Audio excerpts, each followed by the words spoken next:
क्या हुआ, आप लोग मेकअप क्यों नहीं कर रहे हैं? नहीं, मेकअप करने से पहले कुछ बात क्लियर करनी है रंजय जी। क्या? पटना से पाकिस्तान वन में आपने इतनी बेइज्जती करवाई हम लोग की। वो मोच वाली भौजी गाली देके जा रही है, गांव वाले मार रहे हैं, कबीर लतिया रहा है। अब पाकिस्तान 2 में का डबल बेइज्जती करवाएंगे तो पहले कुछ चीज क्लियर करिए। अरे गाल पे हाथ धर के बैठा लबा मर्दबा की कुछ बात कर पाएंगे? अरे हम क्या बोले, पता ना हो। पूछा इनसे। पिछली पिक्चर में वैसे बुला लेला, बिना स्क्रिप्ट दे काम करा लिया, पूरी बेइज्जती बस मार कर रिपीट। दूसरे में भी वही कर रहा है महाराज। एक बार स्क्रिप्ट तो देते, करना है करना है, करना नहीं करना, ऐसे नहीं होगा नंजा भैया। हम नहीं कर पाएंगे, हमने ऐसा नहीं कर पाया। ए भैया एक काम करा, तू लोग एक बार मैं तेरी अपन मुंह देखा। मुंह देखा मतलब? अरे भाई साहब देखा ना, कहा तो देख। और ईमानदारी के साथ बतावा, तो हम लोग के अपने मुंह देख के अपन इज्जत करे का मन करत है।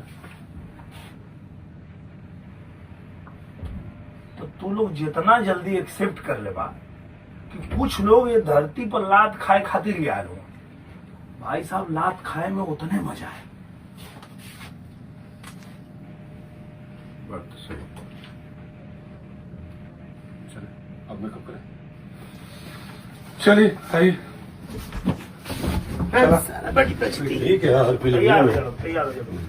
ठीक बात। ठीक।